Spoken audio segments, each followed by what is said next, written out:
This is The Drive with Mark Panatelli. So the final four teams in the NBA are set. Eastern Conference Finals will start Sunday afternoon at 3:30 p.m. and then the Western Conference Finals will be Monday night. And I'm guessing, I don't have the schedule exactly right here in front of me, but I think we'll have basically a game every night for the next few days, assuming that maybe these series go. And that's what we're here to tell you is how long do we think these series are going to go.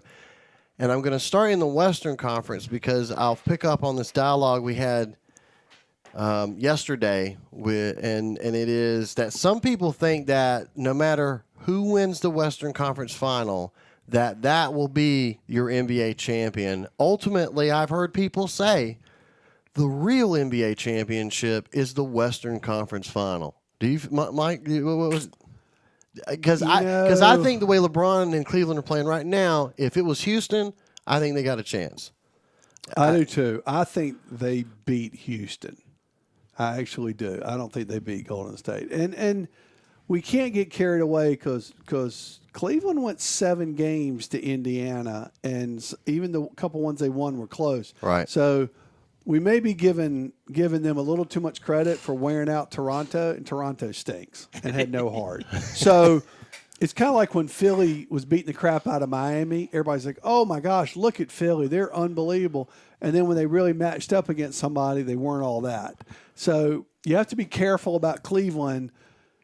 Just because they look good beating Toronto, does that really mean that they're back? Because Indiana should have beat them. Indiana should have beat them in the first round. Yeah, and I guess, and Mark, you'll like this. That's why I think Boston's going to win. Because it's like that same 6. toughness Yeah. that Indiana had with a little bit better. Because Indiana just never made any coaching adjustments. Right. They trapped Oladipo 30 feet from the basket for 5 straight games. They never adjusted. Yeah, I just look at Brad Stevens, and when you go and you look at this Toronto series, and even in the Pacers series, they didn't get anything from guys not named Kyle Korver, LeBron James, or Kevin Love. J.R. Smith had like 1 or 2 good games, but I think Brad Stevens goes into the series and he says, okay, well, we know LeBron's going to do LeBron stuff. There's nothing you can do. You can't coach against LeBron. Nope. You just kind of have to bend over and take it and say whatever comes your way, comes your way. But I think what Brad Stevens can do is say, well, Kevin Love isn't going to have these occasional triple-doubles. Yep. Kyle Korver isn't going to get open looks. J.R. Smith isn't going to do anything. So I think Brad Stevens turns this into simply LeBron versus Boston. Yep. And Boston has enough to overpower and LeBron can't score enough for that. I mean, like Mike went for 63 against Boston one time. LeBron, that's just not his nature. I mean, he'll get 30-some or whatever, but you're right. That's the way you play him. You shut down everybody else and go, you're going to beat me. And the thing that Boston has that Toronto doesn't have is Brown is physical and big enough that he can play with him. And Tatum somewhat can play with him a little bit. They've got some athletes, and Marcus Smart will love guarding LeBron. He cannot wait to guard LeBron because he's Lance Stevenson with better hair.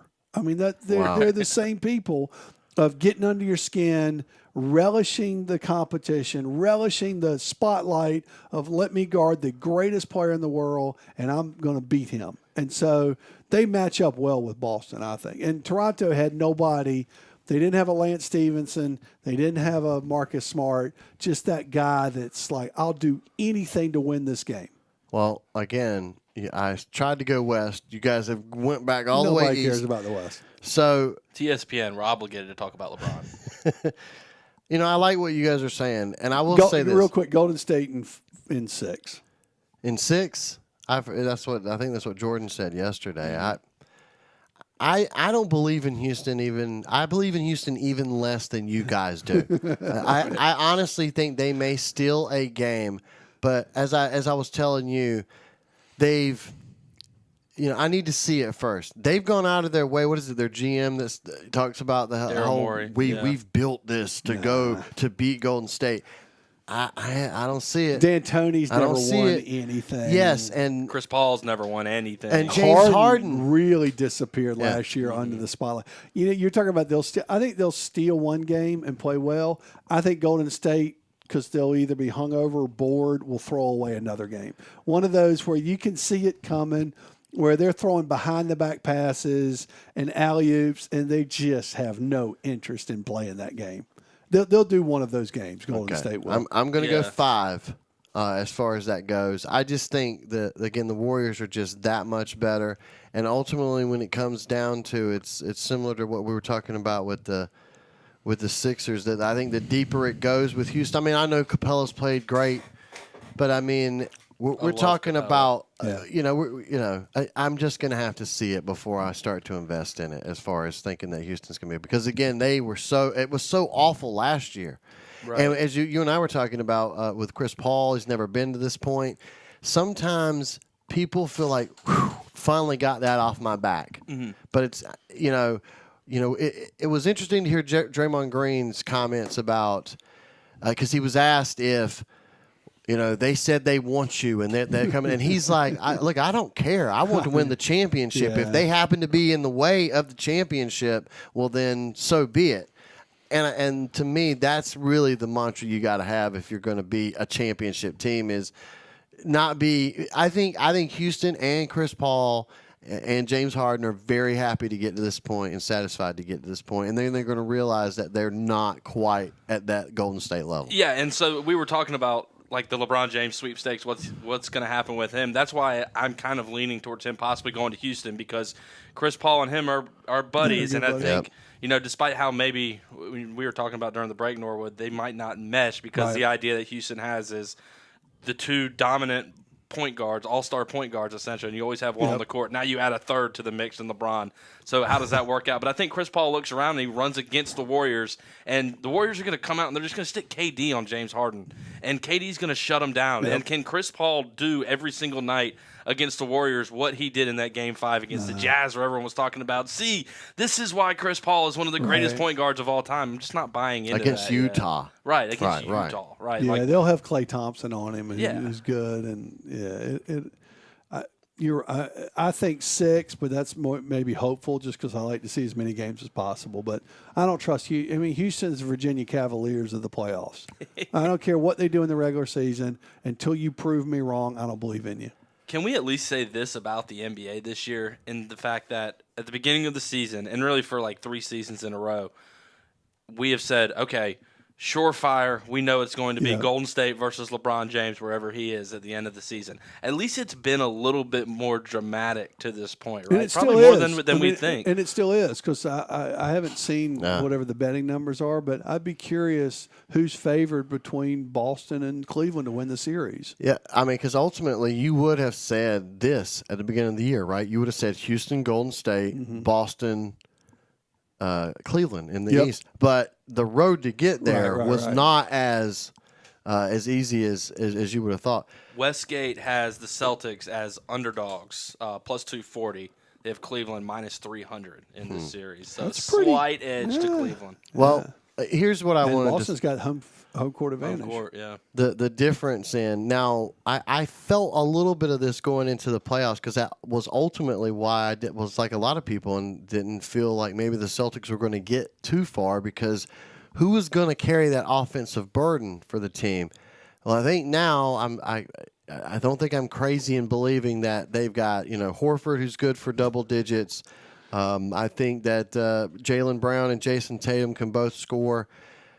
And I just think how different it is. Go back to last year when he's throwing Jay Crowder, Kelly Olynyk, Avery Bradley, and he's throwing that. And you talk about the feeling offensively deficient. That group, you didn't believe in it offensively. He did. I think they won one game against Cleveland last year in the Eastern Conference Final.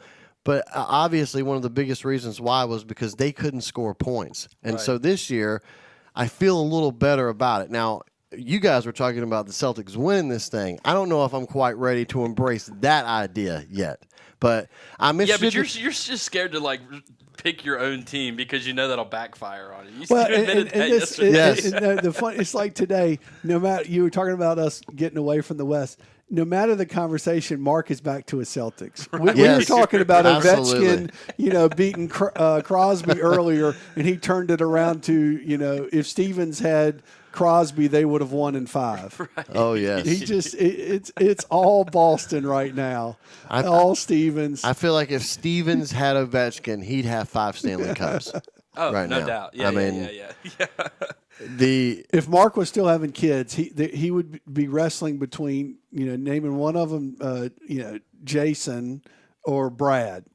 Yes, and let me tell He you, would be wrestling he with has that. changed Brads for me forever. And God, I know I just offended every Brad I knew in history, but yes. Brad's kind of a weak name, but it just got a lot stronger. I was in just your saying, eyes. I don't think I would name one of my kids Brad or Bradley or whatever, but yes, now Stevens, Bradley, Stevens, Is that cause of Panicelli. the Rocky Horror Picture Show? Wasn't the main guy Brad in that?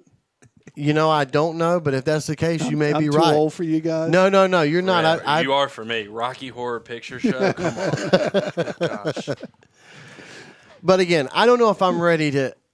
Right now, if you had to ask me, and I know you hate this. I'm gonna say Cavs in 7, but you hate that because you want me to go all in and believe that they can do it. Well, yeah, because you're a homer. I want you to embrace being a homer. I had the 76ers winning the NBA championship You did, this year. and I thought it was absolutely insane. And I do think there's a chance they could win this. The way the Cavs have played this year, Right. matchup situations have definitely. I mean, we've seen that. You've talked about it. I mean, how a team matches up. But LeBron James is LeBron James. And ultimately, despite the fact that I love these young guys, man, if Kyrie Irving was out there, I would really be feeling good about it because I've seen Kyrie do things when we talk about conference finals, when we talk about NBA finals. I'm glad that these guys have gotten here. Similar to what I was talking about with Houston, because I have never seen Jason Tatum and Jaylen Brown lead a team to an Eastern Right. Conference championship. It is hard for me to envision, especially when this 8-year run that LeBron's been on, and he's playing the best basketball. Now, mind you, it's been against Toronto. Right. But see, here's my thing is, no, you haven't seen them lead them this far, but you've seen them get them here, right? I have. I have.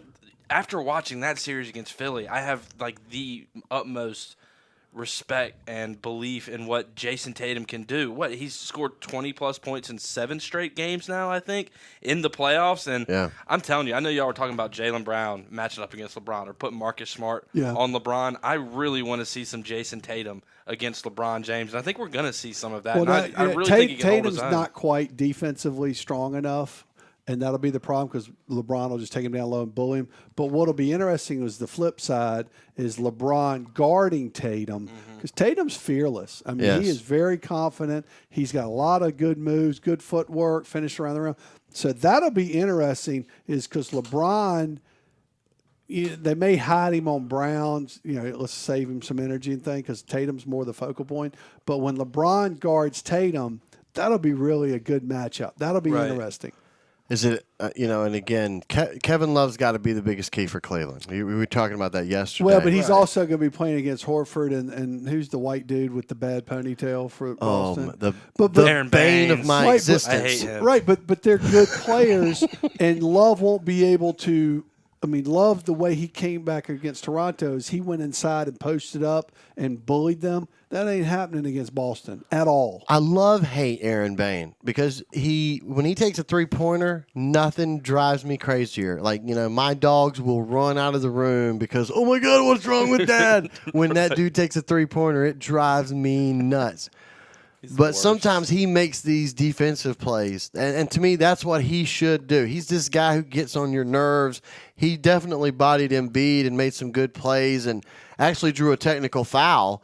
And again, I'm not expecting much out of the Aaron Bain, but I really don't expect you to be taking 3-pointers I don't, and again, God bless Brad Stevens to have the patience. I've never seen any footage of him yelling at Aaron. That would be the first thing I did when I saw him. I was like, dude, if I see you take another 3-pointer, I'm going to yank that ponytail out of your head. Right. Well, I guess what makes me laugh, though, is, the joke over the last week has been the other Cavaliers, right? SNL did that, the other Yes, Cavaliers that's skit. fantastic. And so if you look at the other Cavaliers and then you look at the other Boston Celtics, I'm going to take the other Boston Celtics. All day long. Give me the combination, because I throw Tatum into that group. I throw Terry Rozier right into that group. Those guys are going to come in and overpower the likes of J.R. Smith. No idea what you're getting out of J.R. Smith. Yeah, Tristan Thompson. He may not even play for 2 games, and then come out. You just have no clue what you're getting from Cleveland. Boston, you know what you're getting.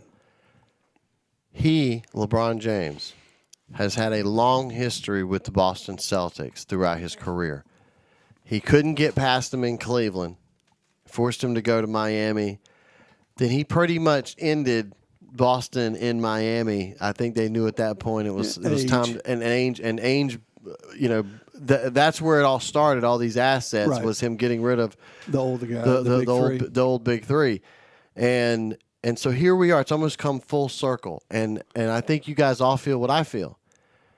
The outcome of this, if you guys truly believe that the Celtics could pull this off, that would, you think him not getting to the finals, it would, again, a lot of people feel like he's already made up his mind. I don't know if he's made up his mind or not, but, I think it would be horrible for Cleveland, obviously, to have to lose him twice. But I think without question, if they were to lose in this round, I think Cleveland fans have reserved themselves to he's going. I think the first time that he got blindsided, and he got him the one title. And if you're any type of a fan, it's not that he hasn't tried, and it's not that he hasn't performed. It's just Golden State has too many players. It's too many players. So if you're a fan, you want him to go. You want him to stay, but you're not going to be near as mad as you were last time, and you got a title out of it.